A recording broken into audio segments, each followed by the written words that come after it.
É bem provável que os problemas que mais nos atormentam não estejam ligados às grandes questões que a humanidade enfrenta, como a origem do universo, o que existia antes de tudo, ou se estamos realmente sozinhos no cosmos. Não que esses tópicos sejam irrelevantes ou desinteressantes, mas o fato é que a maioria de nós se vê presa às preocupações cotidianas, às contas que precisam ser pagas, os desejos materiais que nos movem, as incertezas que permeiam a nossa existência e os anseios que habitam nossos corações. Curiosamente, poucas pessoas consideram buscar na filosofia as respostas para essas aflições. Isso se dá em parte porque a filosofia tradicionalmente se ocupa de questões grandiosas, o que muitas vezes a afasta da realidade prática da vida. No entanto, o estoicismo segue um caminho diferente. Sêneca nos adverte: há erros que surgem por conta dos nossos orientadores que nos ensinam a debater, mas não a viver. E há erros que nascem dos alunos, que procuram seus mestres não para desenvolver suas almas, mas para aprimorar sua perspicácia. Dessa forma, o que deveria ser um estudo da sabedoria, a filosofia, transformou-se em filologia, um estudo meramente das palavras. Se há uma corrente filosófica que tem como principal objetivo lidar com a vida real, oferecendo ensinamentos aplicáveis tanto para as pessoas de 2000 anos atrás quanto para as de hoje, essa corrente é o estoicismo. Afinal, como descrever melhor uma filosofia que conta entre seus expoentes um imperador romano, Marco Aurélio, o homem mais poderoso de sua época, e Epicteto, um escravo que sofria de uma deficiência física? Esses dois extremos encontram sua síntese em um terceiro nome de grande importância no estoicismo: Sêneca, um dos maiores intelectuais do Império Romano, que passou de uma posição de destaque no Senado ao exílio, retornando mais tarde para ser conselheiro do imperador Nero, até ser condenado à morte pelo próprio imperador.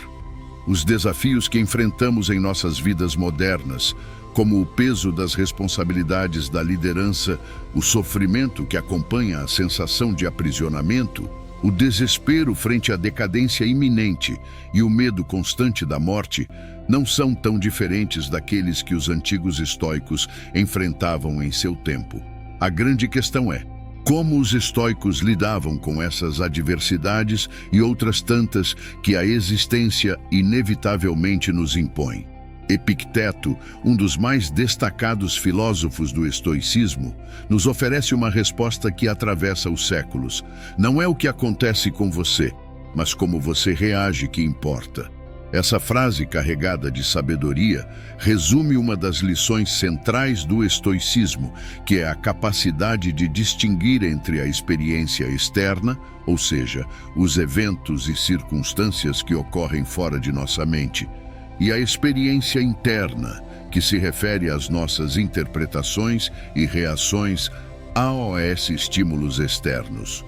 Em essência, trata-se de uma reflexão sobre como devemos separar o que está sob nosso controle daquilo que foge ao nosso alcance, de modo que possamos direcionar nossa energia e esforços exclusivamente para o que realmente podemos influenciar. Independentemente de quão diligentes sejamos, jamais teremos domínio total sobre os acontecimentos que se desenrolam ao nosso redor, sobre a maneira como os outros nos percebem, sobre nossa posição no competitivo mercado de trabalho e até mesmo sobre a nossa saúde, que pode ser minada por fatores imprevistos. É evidente que devemos nos empenhar ao máximo para alcançar o sucesso, manter nossa saúde e buscar o bem-estar, mas nunca podemos prever com certeza o que o destino nos reserva. O único aspecto sobre o qual temos absoluto controle é a forma como escolhemos interpretar e reagir a esses acontecimentos externos. Marco Aurélio, um dos mais célebres estoicos, nos lembra que a felicidade da sua vida depende da qualidade de seus pensamentos. Suas palavras, gravadas nas páginas do tempo, adquirem uma profundidade ainda maior quando consideramos que ele as escreveu não para os outros, mas para si mesmo, em um diário pessoal que posteriormente foi publicado sob o título de Meditações. Quando Marco Aurélio nos aconselha: não perca mais tempo discutindo sobre o que um homem bom deveria ser. Seja um. Ele não apenas se desafia a seguir seus próprios conselhos, mas também nos convida a fazer o mesmo. Aqui encontramos os escritos de um homem que foi o mais poderoso de seu tempo, reconhecido como o último dos 5 bons imperadores de Roma, e que, mesmo estando no auge do poder, dedicava-se a uma introspecção profunda sobre seus vícios e virtudes. Ao invés de ser consumido pela corrupção, que frequentemente acompanha o poder absoluto, ele se esforçava para ser um líder justo e íntegro.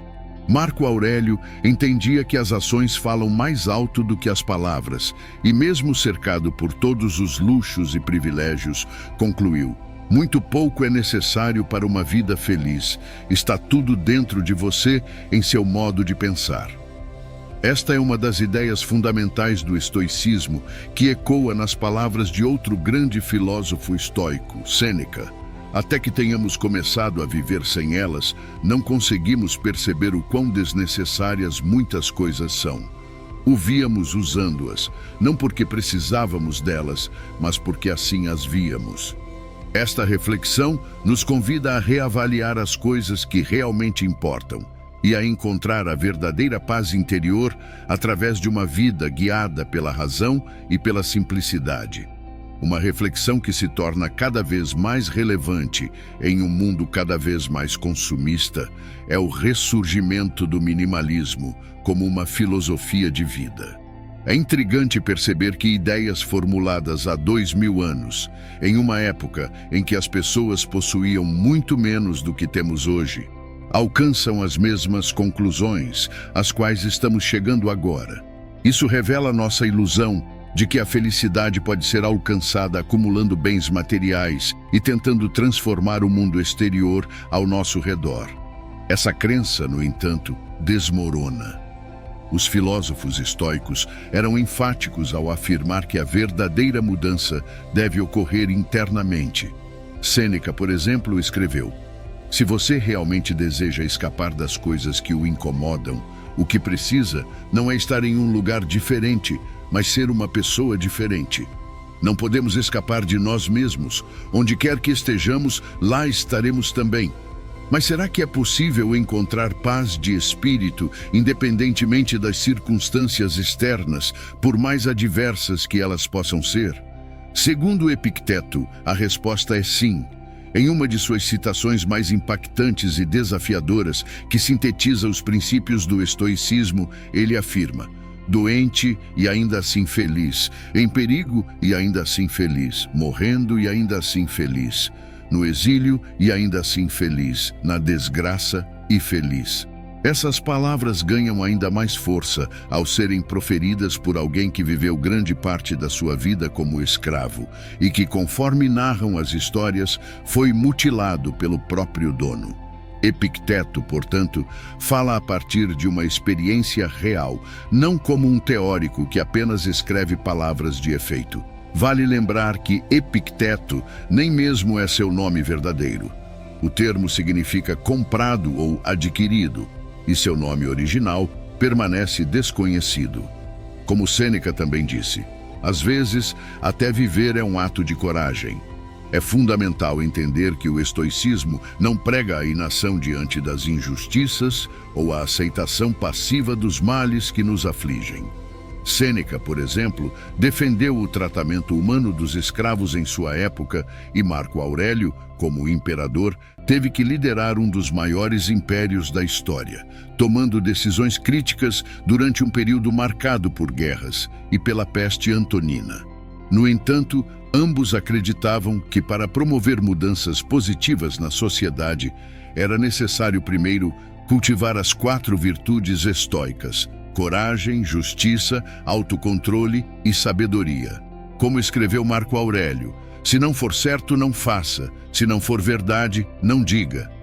Agora imagine como nossas vidas poderiam se transformar se incorporássemos os princípios do estoicismo em nosso dia a dia. A serenidade ao enfrentar o sofrimento, a habilidade de cultivar a felicidade em qualquer circunstância, a coragem necessária para encarar desafios inesperados com justiça, o autocontrole para resistir a pensamentos negativos e destrutivos, e a sabedoria para identificar e internalizar esses ensinamentos. Afinal, como já dizia um sábio, é impossível aprender algo que se acredita já saber. Mesmo que o nível moral e ético do estoicismo pareça inalcançável, isso não deve nos desanimar. O próprio Epicteto afirmou que nunca encontrou um estoico perfeito. Ser um estoico em constante aprendizado já é suficiente. A busca pela perfeição não deve nos paralisar. Quando Sêneca afirma: estamos mais aterrorizados moralmente do que feridos e sofremos mais na imaginação do que na realidade, é quase como se ele estivesse falando diretamente para a nossa geração. E Marco Aurélio complementa esse pensamento com uma visão que pode ser vista como um antídoto ao vitimismo. Escolha não ser afetado e você não se sentirá afetado. Se não se sentir atingido, você não foi atingido. Trata-se de uma filosofia milenar que permanece incrivelmente relevante, como se não tivesse envelhecido nem um único dia, nos ensinando o verdadeiro poder da mente sobre a matéria. Apesar de sua singularidade, o estoicismo possui inúmeras semelhanças com o budismo e teria influenciado diretamente o cristianismo, inclusive por meio de correspondências entre Sêneca e Caio, o apóstolo Paulo. Para encerrar, cito a definição precisa de Epicteto. A filosofia não tem o objetivo de garantir qualquer coisa externa ao homem. Isso seria admitir algo além do seu próprio propósito, pois assim como a madeira é o material do carpinteiro e o bronze é o do escultor, a matéria-prima da arte de viver é a própria vida de cada pessoa. Muito obrigado por assistir até aqui. Se você curte o meu conteúdo e quer ver cada vez mais vídeos como este, eu te convido a apoiar o meu trabalho através do meu Apoia-se. Esse suporte faz toda a diferença e me ajuda a continuar trazendo conteúdo de qualidade para você. E se você gostou do vídeo, não esqueça de deixar o seu like, compartilhar com os amigos, se inscrever no canal e ativar o sininho para receber todas as notificações dos próximos vídeos. Tem muita coisa boa vindo por aí, então fique ligado.